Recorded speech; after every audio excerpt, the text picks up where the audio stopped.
दोस्तों स्वागत है आपका एक नई वीडियो में। और दोस्तों आज हम 65 प्रश्न फिर करने जा रहे हैं। जो हमने सीरीज शुरू की थी दोस्तों प्रैक्टिस सेट की स्व मूल्यांकन सीरीज, ये हमारी होने वाली है।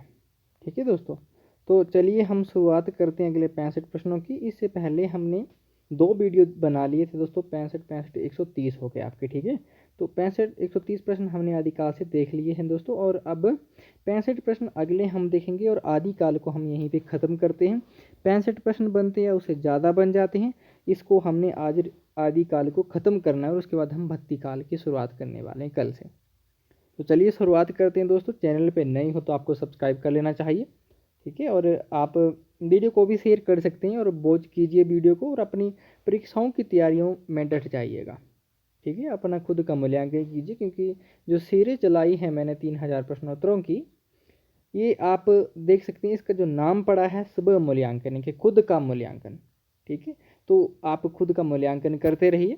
ठीक है, आपको यहाँ पे बहुत अच्छे प्रश्न देखने को मिलेंगे। काव्य शास्त्र से भी हमने एक वीडियो बनाया हुआ है। ठीक है, तो काव्य शास्त्र पे भी अगर आपको वीडियो देखना हो तो मैंने चैनल में प्लेलिस्ट क्रिएट कर दी हुई है। ठीक है, तो आप वहाँ पे जाके देख सकते हैं।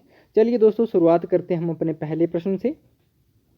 पृथ्वी राय रासों में कुल कितने समय या सर्ग हैं? बहुत आसान सा प्रश्न था। विकल्प रखता हूँ 68, 69, 17, 71। तो दोस्तों आपका विकल्प क्या सही हो जाएगा? यहाँ पे दूसरा विकल्प सही हो जाएगा, 69 समय या सर्ग हैं दोस्तों। ठीक है, पृथ्वी राय रासों में। अगला देख लेते हैं। अगला हमारा प्रश्न क्या है दोस्तों? परमाल रासों को आला खंड के नाम से, ठीक है, किसने और कब प्रकाशित करवाया था? ठीक है, परमाल रासों को आलाखंड नाम से। दोस्तों यहाँ पे एक प्रश्न मैं आपको अभी दे रहा हूँ कि परमाल रासों को परमाल नाम जो था ये किस विद्वान ने दिया था?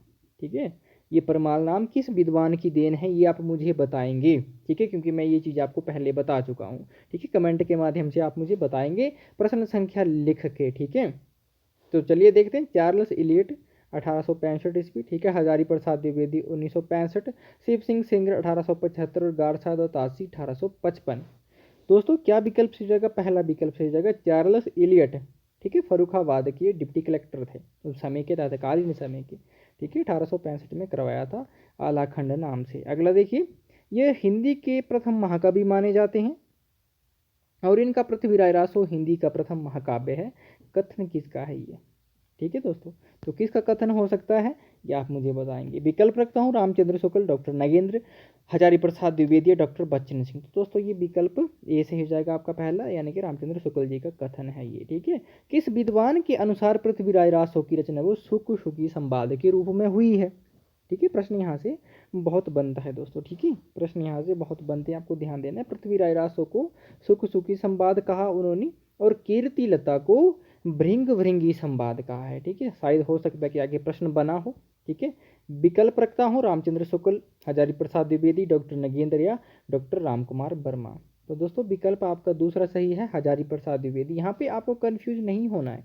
ठीक है, पृथ्वी राय रासो को सुख सुखी संवाद कहा है और कीर्ति लता को दोस्तों भृंग भृंगी संवाद कहा है। आप यहाँ पे कंफ्यूज हो सकते हैं अगर परीक्षा में प्रश्न आगे की पृथ्वी राय रासो को हजारी प्रसाद द्विवेदी ने क्या कहा है, वहाँ पे भृंग भृंगी भी दे दिया, सुख सुखी भी दे दिया। एक दो विकल्प में आपको और दे दे तो आप वहाँ पे कंफ्यूज हो जाएंगे अगर आपने सही से पढ़ा नहीं होगा या याद नहीं होगा। ठीक है, तो ध्यान देना इसके संबंध में।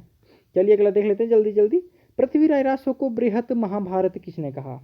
ठीक है, पृथ्वी राय रासो को बृहत महाभारत किस विद्वान ने कहा था, पूछा गया है आपसे। दशरथ ओझा, दशरथ शर्मा, रामचंद्र शुक्ल या डॉक्टर नगेंद्र। तो विकल्प आपका क्या सही जाना चाहिए? दूसरा, यानी कि दशरथ शर्मा ने कहा है। ठीक है, अगला देखिए, पृथ्वी राय रासो का प्रधान छंद कौन सा है? नेट जैसी परीक्षा में पूछा गया प्रश्न है दोस्तों ये। ठीक है, विकल्प है दूहा, छपे, तोमर या त्रोटक। तो पृथ्वी राय रासो का जो प्रधान छंद है दोस्तों वो छपई छंद में रचित है। ठीक है दोस्तों, अगर देखिए दोस्तों, अगर चैनल पे नहीं हो तो आपको सब्सक्राइब कर लेना चाहिए। ठीक है, और यहाँ पे आपको जो सिलेबस है उस सिलेबस के आधार पे भी आगे वीडियो आपको देखने को मिल जाएंगी, और दिन में आपको 2 वीडियोज़ यहाँ पे देखने को मिल रही हैं। हो सकता है कि आगे एक और वीडियो आपको यहाँ पे मिल जाए जहाँ पे आपको पढ़ाया जाएगा, या बोर्ड पे हो या पीडीएफ के माध्यम से भी यहाँ पे आपको पढ़ाया जाए। ठीक है, पृथ्वी राय रासो को पूरा किसने किया था? विकल्प रखता हूँ, जलहण, त्रिभुवन चंद्रबरदाई या चंद्रबरदाई के पौत्र ने किया। तो दोस्तों किसने किया था? जलहण ने किया था पृथ्वी राय रासो को पूरा। ठीक है, चंद्रबरदाई के ये पुत्र थे। ठीक है, ये इसके संबंध में कि बहुत बड़ी कथा है जो आपने पढ़ी होगी। ठीक है। पुस्तक जलहण हत दे चली गजन ने प्रकाश, ठीक है। इस तरह की पंक्तियां हैं जब वो चंद बरदाई जो वो गजनी चले जाते हैं, ठीक है, पृथ्वीराज रासो को बचाने के लिए। तो ये कथा है, उस कथा को हम तभी पढ़ेंगे जब हम हिंदी साहित्य का इतिहास पढ़ेंगे तो, ठीक है। चलिए अगला देखिए, पृथ्वीराज रासो को घटना कोश की संज्ञा किसने दी। प्रश्न बन सकते हैं दोस्तों, इस तरह के प्रश्न जो होते हैं, मेरा मकसद यही रहता है कि आपकी परीक्षा में हर एक छोटी सी छोटी बात जो आपसे पूछी जाएगी वो यहाँ पे लाऊं, ताकि आपको याद रह सकें ये चीज़ें, ठीक है। विकल्प रखता हूँ, डॉक्टर नागेंद्र, हजारी प्रसाद द्विवेदी, रामचंद्र शुक्ल है यहाँ पे दोस्तों, और डॉक्टर बच्चन सिंह। तो किसने कहा था दोस्तों पृथ्वीराज रासो को घटना कोश, डॉक्टर नागेंद्र ने, ठीक है। अगला देखिए, पृथ्वीराज रासो की भाषा को सर्वप्रथम अपभ्रंश कहने वाले विद्वान हैं, ठीक है। पृथ्वीराज रासो की जो भाषा है, ठीक है, उसको सर्वप्रथम अपभ्रंश किस विद्वान ने कहा था, ठीक है। ये प्रश्न आपसे बन सकता है परीक्षा में। विकल्प रखता हूँ, मुनि जिन विजय, अद्वैय वज्र, ठीक है, उसके बाद हजारी प्रसाद द्विवेदी हैं और बाबू गुलाब राय हैं। तो पृथ्वीराज रासो की भाषा को सर्वप्रथम अपभ्रंश कहने वाले मुनि जिन विजय थे। अगला देखिए, किस विद्वान ने पृथ्वीराज रासो की ऐतिहासिकता पर सर्वप्रथम प्रश्न चिन्ह लगाया था, ठीक है, प्रश्न चिन्ह लगाया था। तो किसने लगाया था, ये आपसे पूछा गया प्रश्न है, प्रश्न बन सकता है परीक्षा में आपके, तो आपको ध्यान देना है। विकल्प रखता हूँ, colonel Tod, doctor Buhler, Hazari Prasad Dwivedi, Ramchandra Shukla. तो किसने लगाया था दोस्तों, विकल्प दूसरा सही हो जाएगा, डॉक्टर बूलर ने लगाया था, ठीक है। अगला देखिए, पृथ्वीराज रासो को प्रामाणिक मानने वाले विद्वानों में शामिल नहीं है, ठीक है। पृथ्वीराज रासो को दोस्तों 3 श्रेणियों में हम बांट सकते हैं। एक ऐसे विद्वान है जो पृथ्वीराज रासो को प्रामाणिक मानते हैं, एक ऐसे विद्वान है जो अप्रामाणिक मानते हैं, और एक ऐसे भी विद्वान है जिसको अर्ध प्रामाणिक मानते हैं, ठीक है। तो आपको ध्यान देना है तीनों के संबंध में, क्योंकि तीनों के संबंध में इससे अलग अलग पूछा जाएगा। विकल्प रखता हूँ, मिश्र बंधु, कर्नल टोड, डॉक्टर श्याम सुंदर दास और मुंशी देवी प्रसाद। तो दोस्तों विकल्प आपका चौथा सही है। बाकी ये तीनों ही विद्वान दोस्तों पृथ्वीराज रासो को प्रामाणिक मानते हैं। अगला देखिए, पृथ्वीराज रासो भाषा और साहित्य, ठीक है, पृथ्वीराज रासो भाषा और साहित्य पुस्तक के लेखक कौन है, ठीक है। ये पुस्तक है, इस पुस्तक के लेखक कौन है आपको बताना। विकल्प रखता हूँ, हजारी प्रसाद द्विवेदी, नामवर सिंह गौरी शंकर द्विवेदी और कर्नल टोड दोस्तों, ठीक है। तो नामवर सिंह है दोस्तों, विकल्प दूसरा सही हो जाएगा। आप देखते चलिए, अगर आपको कहीं लगे कि ये प्रश्न नोट करने लायक है, यहाँ से प्रश्न बन सकता था, ये फैक्ट जो बहुत महत्वपूर्ण है, तो आप उसको जो क्या कर सकते हैं, लिख भी सकते हैं, क्योंकि परीक्षा के दृष्टिकोण से इस तरह के जो फैक्ट हैं वो बहुत महत्वपूर्ण हो जाते हैं दोस्तों। जहाँ पे फैक्चुअल क्वेश्चन बनते हैं वहाँ पे ये प्रश्न बन जाते हैं, ठीक है।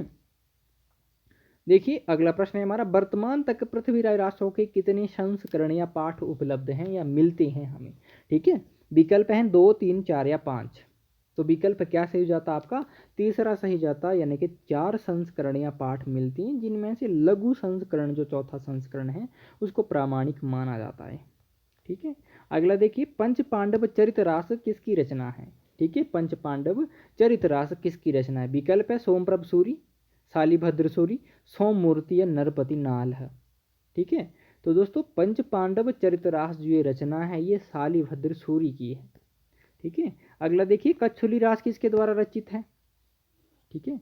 कच्छुली रास किसके द्वारा रचित है, कच्छुली रास। विकल्प रखता हूँ, लक्ष्मी तिलक, प्रज्ञा तिलक, ठीक है, शालिभद्र सूरी, अम्बदेव सूरी। तो दोस्तों कच्छुली रास जो रचना है ये प्रज्ञा तिलक की रचना है। प्रश्न बन सकते हैं तो आपको ध्यान देना। अगला देखिए, यहाँ से प्रश्न बनता है, डिंगल भाषा किसके योग से बनती है, ठीक है। 2 भाषाएं हमें आदिकाल में देखने को मिलती है, एक हमें डिंगल मिलती है, एक पिंगल मिलती है। तो किसके योग से बनती है भाषाएं, इसके संबंध में प्रश्न बनता है और आपको याद रखना चाहिए। तो डिंगल जो है दोस्तों वो बनती है आपकी, विकल्प देखिए, ब्रज अपभ्रंश, अवधी अपभ्रंश, राजस्थानी अपभ्रंश और बुंदेली अपभ्रंश। दोस्तों राजस्थानी और अपभ्रंश के योग से डिंगल बनती है। दोस्तों यहाँ पे देखिए, अगर आपको याद ना हो तो इसके लिए एक ट्रिक बताता हूँ। देखिए डिंगल, यहाँ पे डिंगल जो है वो किस तरह का शब्द है दोस्तों, कर्कश सा शब्द हमें लग रहा है, कठोर वर्णों की श्रेणी में से हिंदी में रखा जाता है, ठीक है। तो कठोर वर्णों की श्रेणी में ड को रखा जाएगा। तो डिंगल से आप मान के चलिए कि राजस्थानी जो भाषा है उसके जो शब्द हैं वो किस तरह के हैं। राजस्थानी को दोस्तों वीर रसपूर्ण भाषा के लिए भी माना जाता है, कि राजस्थानी जिसमें वीर रसपूर्ण कविताएं और काव्य पहले लिखा गया है, ठीक है। तो राजस्थानी में क्या है दोस्तों, कर्कश शब्द हमें देखने को, कर्कश मीन्स कि इसमें वीर रसपूर्ण हमें वर्ण देखने को मिलते, काव्य हमें देखने को मिलता है, ठीक है। तो डिंगल राजस्थानी और अपभ्रंश के योग से बनती है, ठीक है। तो इसको देख लीजिए, पिंगल देख सकते हैं, पिंगल, पिंगल शब्द देखिए दोस्तों, प सरल शब्द है, माधुर्य गुण युक्त शब्द हमें लग रहा है, ठीक है। तो ये किसके योग से बनेगा, ये बनेगा दोस्तों व्रज, ठीक है। ब्रज को पता ही कि माधुर्य गुण युक्त ब्रज भाषा थी, ठीक है। तो ब्रज और अपभ्रंश के योग से जो भाषा बनी वो कहलाई आपकी पिंगल, ठीक है। तो यहाँ पे कंफ्यूज नहीं होना, इस तरह से आप ट्रिकें बना सकते हैं कि कोई अगर आपको फैक्ट लगे कि ये बहुत सिमिलर हैं तो इनको थोड़ा सा डिफाइन करने के लिए, आप अलग करने के लिए उनमें कुछ एक ट्रिकें जो वो ऐड कर सकते हैं। अगला देखिए, संदेश रासक किसकी रचना है, अमीर खुसरो, अब्दुल रहमान, विद्यापति या अंतिम विकल्प है जगनिक की, ठीक है। तो संदेश रासक जो रचना है दोस्तों ये अब्दुल रहमान की है, ठीक है। प्रश्न बन जाते हैं तो आपको ध्यान देना है इन सारी चीज़ों को। अगला देखिए, वंश भास्कर ग्रंथ के लेखक कौन है, वंश भास्कर ग्रंथ के लेखक कौन है, विकल्प रखता हूँ जयानक, सूर्यमल मिश्रण, पृथ्वीराज रासो, ठीक है, पृथ्वीराज रासो नहीं, पृथ्वीराज ओनली, ठीक है, श्रीधर व्यास, ठीक है। तो विकल्प क्या सही जाएगा दोस्तों आपका दूसरा, सूर्यमल मिश्रण वंश भास्कर ग्रंथ के लेखक हैं, पूछा जा सकता है। और चैनल पे नहीं हो तो दोस्तों आपको सब्सक्राइब कर लेना चाहिए, और कर भी लीजिए, मेरे हिसाब से कर लेना नहीं चाहिए, आपको करना ही चाहिए, ठीक है। क्यों करना चाहिए, क्योंकि आपको जब भी वीडियो डले या ये चैनल पे अपलोड हो तो आपको नोटिफिकेशन आ जाएगा, जिससे अगर आपके लिए कोई वीडियो बनाई है जिससे आपको कुछ एक फ़ायदा मिल जाए तो आपके लिए बहुत बड़ी बात होगी। तो आपको सब्सक्राइब कर लेना चाहिए, जब आपको लगे कि ये हमारे लिए वीडियो बनी है, चैनल पे अपलोड हुई है, तो आप उसको वॉच कर सकते हैं। अगला देखिए, हिंदी के प्रथम मुसलमान कवि किसे माना जाता है, विकल्प रखता हूँ अमीर खुसरो, अब्दुल रहमान, बब्बर या असायत। तो दोस्तों हिंदी के प्रथम मुसलमान कवि जो माना जाता है वो अब्दुल रहमान को माना जाता है, ठीक है। अगला देखिए, अगला हमारा प्रश्न क्या है दोस्तों, ऊपर भी पढ़ के आए हैं, पुस्तक जलहन हथ दे चली गजन निपकाच, ठीक है। पंक्तियां किसकी है, तो किस ग्रंथ से बेसिकली इस तरह से प्रश्न होना चाहिए। विकल्प रखता हूँ पृथ्वीराज रासो, विजयपाद रासो, परमाल रासो या आल्हा खंड।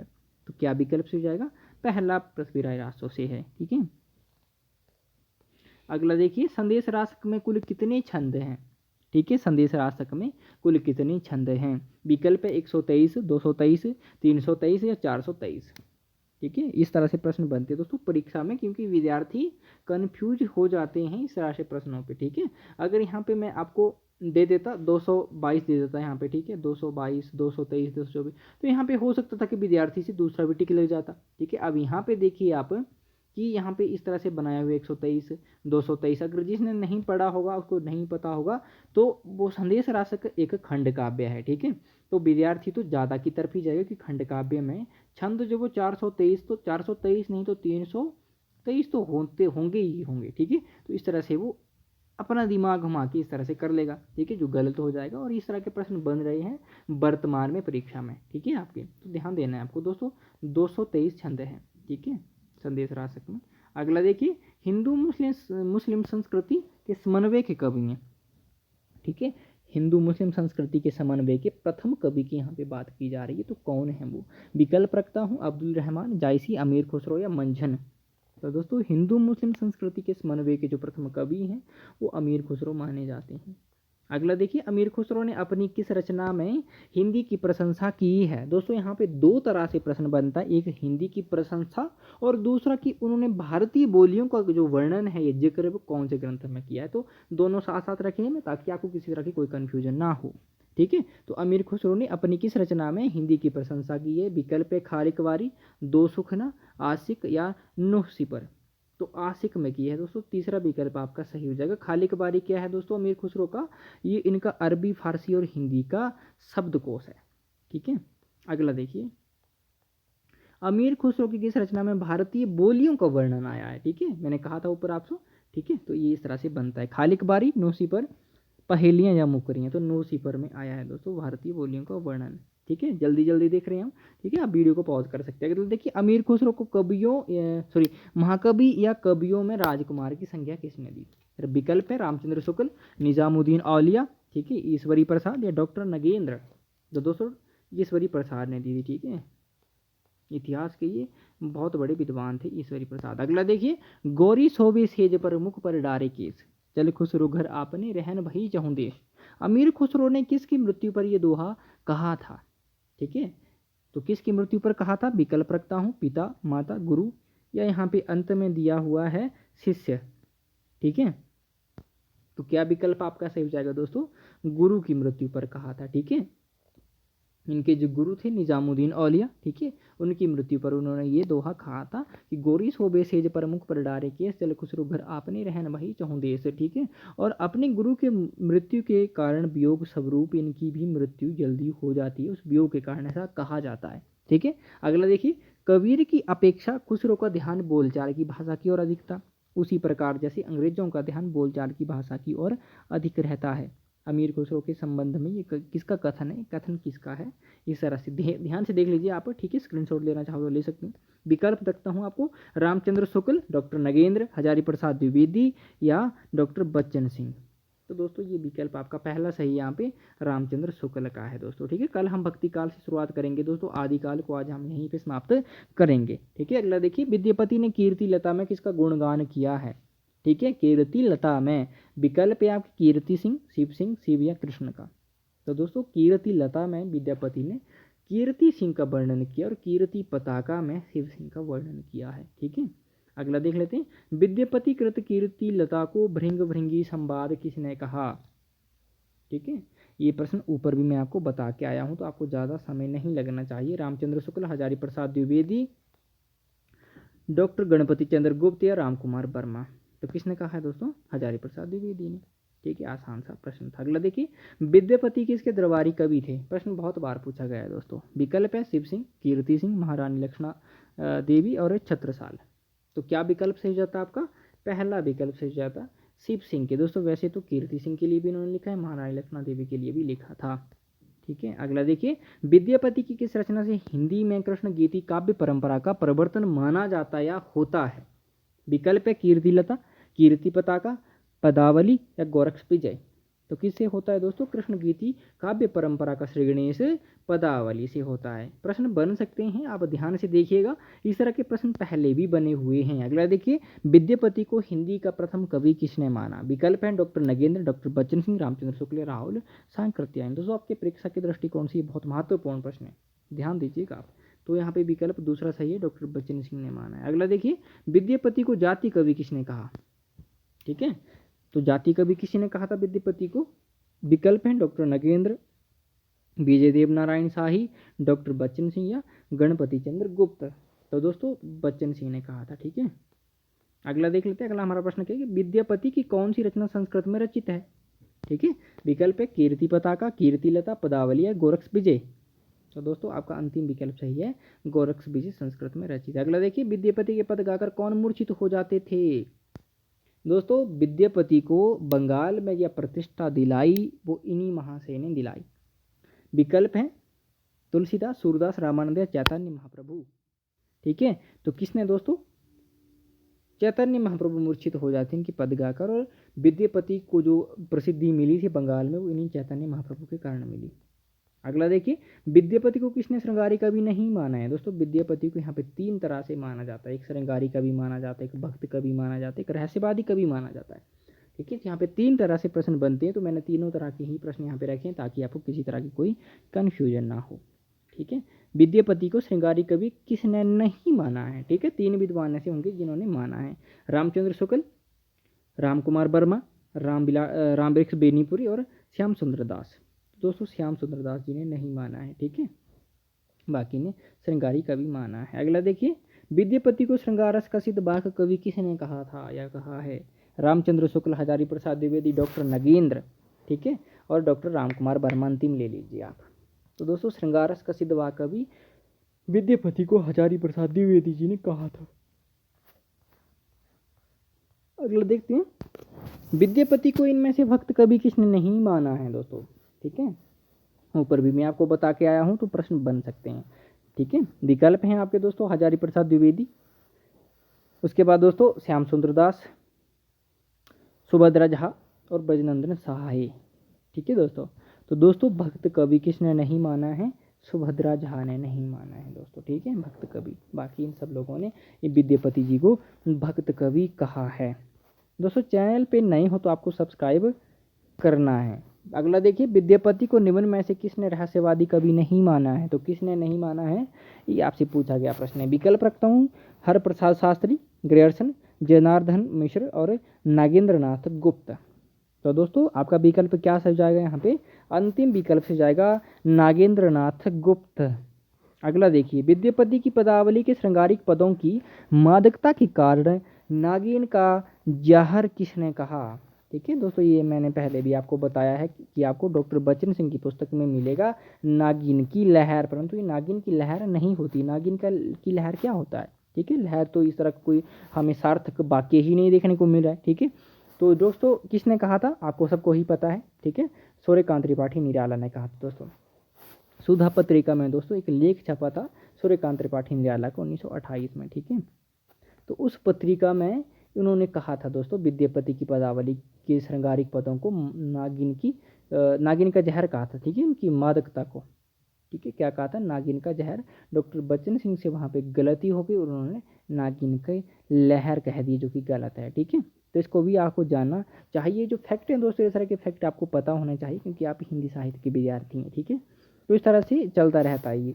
अगला देखिए, किस रचना के कारण विद्यापति जो मैथिल कोकिल कहलाए? तो कौन सी रचना थी वो? विकल्प हैं आपके, कीर्तिलता, कीर्ति पताका। ठीक है, उसके बाद दोस्तों पदावली भी है। ठीक है, और गोरक्ष विजय आपको अंतिम दे देता हूँ विकल्प। तो मैथिल कोकिल दोस्तों ये पदावली के कारण कहलाए।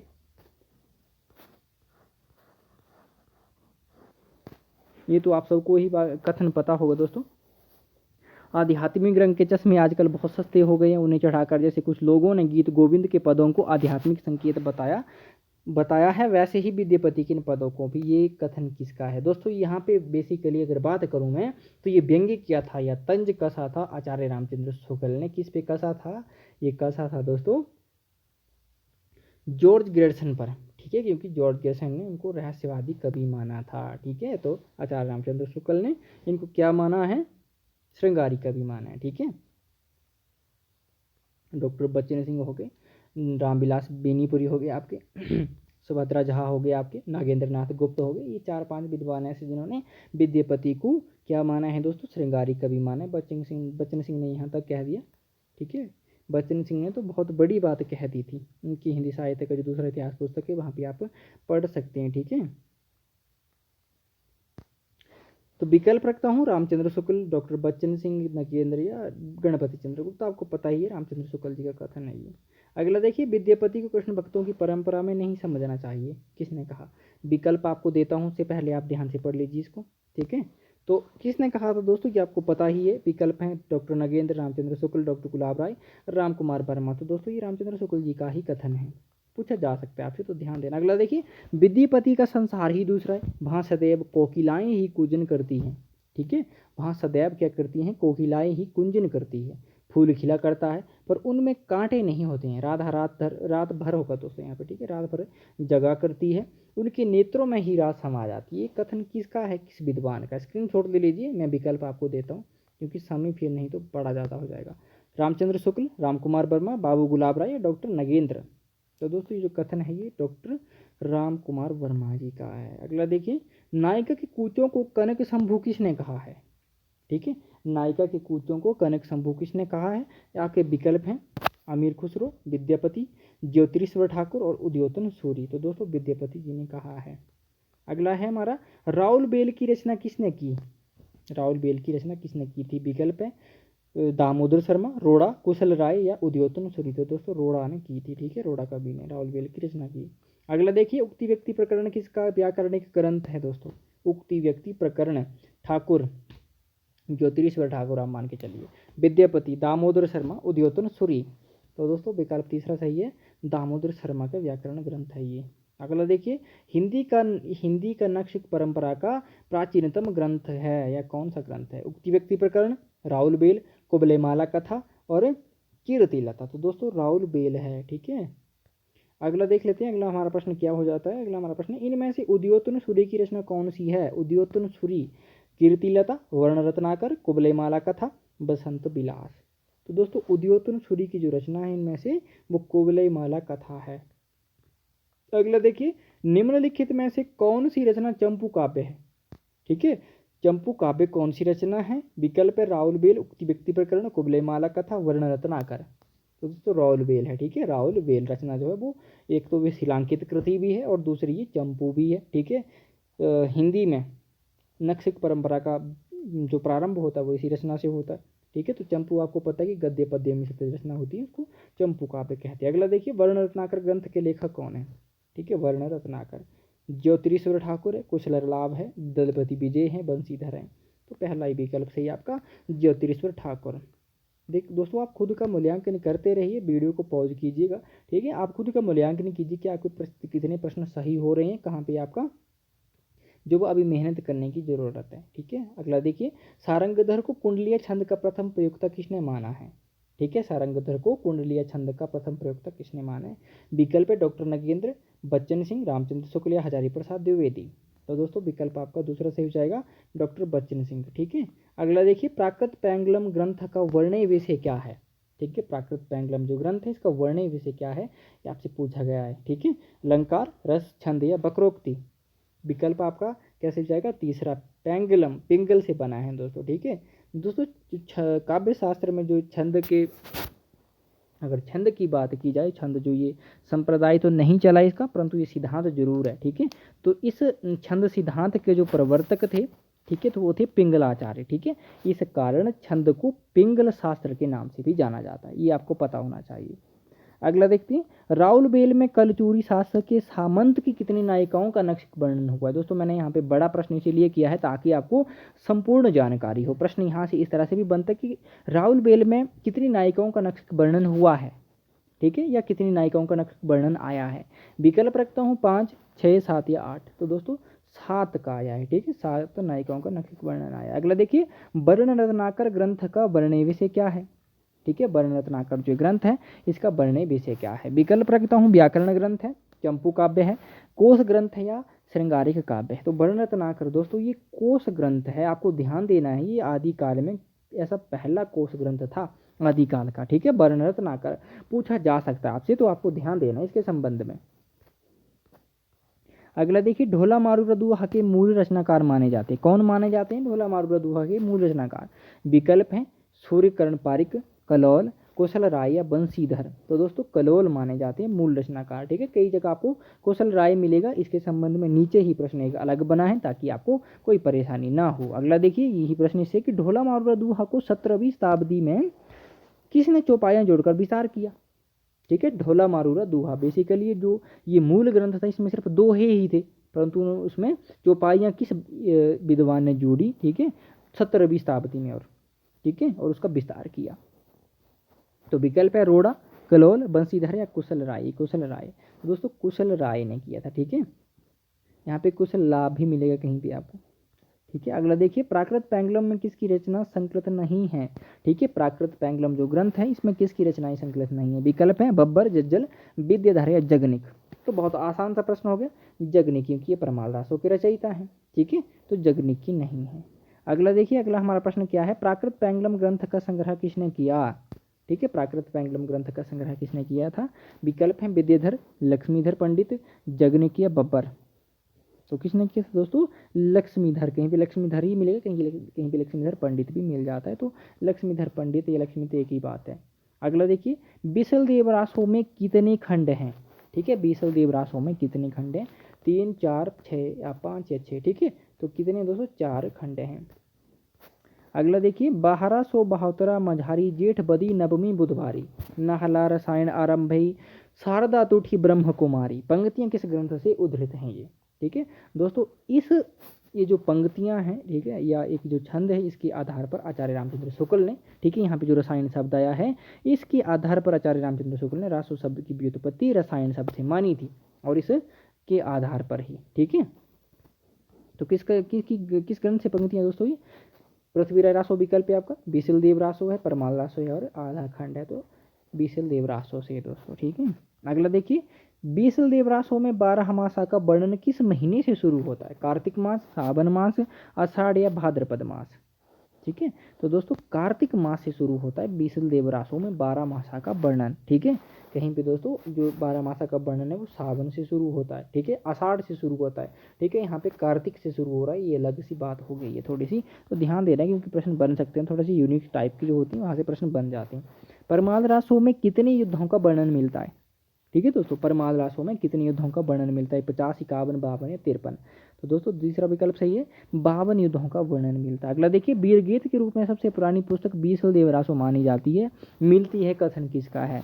विकल्प है रामचंद्र शुक्ल, डॉक्टर बच्चन सिंह, डॉक्टर नगेंद्र और राम कुमार वर्मा। ये 4 विकल्प मैंने आपको दे दिए दोस्तों। यहाँ पे आपका विकल्प पहला सही जाएगा, रामचंद्र शुक्ल का है ये कथन दोस्तों, ठीक है। अगला देखिए, पंच सहेलीरा दोहा किसकी रचना है, ठीक है, पंच सहेलीरा दोहा किसकी रचना है। विकल्प है साधना, छीहल, प्रताप सिंह या भद्रसेन।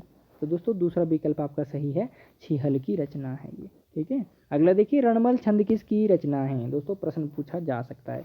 धनपाल, देवसेन, श्रीधर भट्ट और मुनि राम सिंह। तो रणमल छंद जो रचना है दोस्तों ये श्रीधर भट्ट की है। प्रश्न दोस्तों किसी भी तरह से आपसे पूछा जा सकता है, तो आपको सतर्क रहना है सभी तरह से। भविष्यत कहा किसकी रचना है, मुनिराम सिंह, धनपाल, पुष्पतंत्र या देवसेन की। तो किसके दोस्तों, धनपाल की रचना है भविष्यत कहा। अगला देखिए, परमात्मा प्रकाश किसकी रचना है। विकल्प है मुनिराम सिंह, देवसेन, जोइंदू या माइल धवल, ठीक है। तो दोस्तों जोइंदू की रचना है परमात्मा प्रकाश, योगिंदू भी इनको कहा जाता है। अगला देखिए, दोहा अपभ्रंश का लाडला छंद है, 7वीं शताब्दी के बाद भारतीय साहित्य में इसका दर्शन होता है, कथन किसका है ये, ठीक है। बहुत महत्वपूर्ण प्रश्न है और बहुत महत्वपूर्ण ये कथन भी है, क्योंकि पूछा जा सकता है परीक्षा में किसी भी तरह से, किसी भी परीक्षा में, ठीक है। रामचंद्र शुक्ल, हजारी प्रसाद द्विवेदी, डॉक्टर नगेंद्र या डॉक्टर राम कुमार वर्मा। तो आपका विकल्प दूसरा ही सही है, हजारी प्रसाद द्विवेदी जी का कथन है। अगला देखिए, रामचंद्र शुक्ल ने शिव सिंह सेंगर को क्या कहा है, सॉरी शिव सिंह सरोज को, शिव सिंह सेंगर तो इसके ग्रंथ के लेखक हो गए, ठीक है। तो शिव सिंह सरोज को क्या कहा है, बृहत संग्रह, ठीक है, बृहत संग्रह, बड़ा कवि बृहत संग्रह, ठीक है, बड़ा भारी कवि बृहत संग्रह और इनमें सभी। तो दोस्तों आपका पहला विकल्प सही है, बृहत संग्रह, ठीक है। और उसके बाद दोस्तों बड़ा कवि बृहत संग्रह किसके लिए कहा था दोस्तों, रामचंद्र शुक्ल ने the modern vernacular literature of Hindustan जो एजुकेशन का ग्रंथ था। और बड़ा भारी कवि बृहत संग्रह ये कहा था किसको दोस्तों, मिश्र बंधु विनोद को, ठीक है, मिश्र बंधुओं द्वारा रचित ग्रंथ था। प्रश्न अलग अलग तरह से बन सकता है, तो रामचंद्र शुक्ल की भूमिका से आप देख सकते हैं इसको, जो हिंदी साहित्य के इतिहास उनका उससे।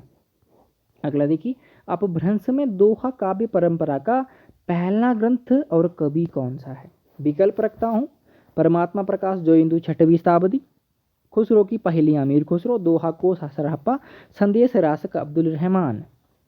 तो दोस्तों यहाँ पे जो विकल्प आपका पहला है वो सही हो जाएगा कि दोहा जो काव्य परंपरा चलती है अपभ्रंश में, उसका पहला ग्रंथ परमात्मा प्रकाश है और ये जोइंदू या योगिंदू द्वारा रचित और 6वीं शताब्दी का ये ग्रंथ है, ठीक है दोस्तों। तो इस तरह से प्रश्न थे, आदिकाल को हमने आज यहाँ पे समाप्त कर लिया है, ठीक है दोस्तों। आदिकाल से हमने आज 65 प्रश्न आज कर लिए, ठीक है। तो यहाँ पे आपके 205 या इतने प्रश्न हो गए आदिकाल से, तो आदिकाल यहाँ पे हमारा समाप्त हो रहा है, ठीक है।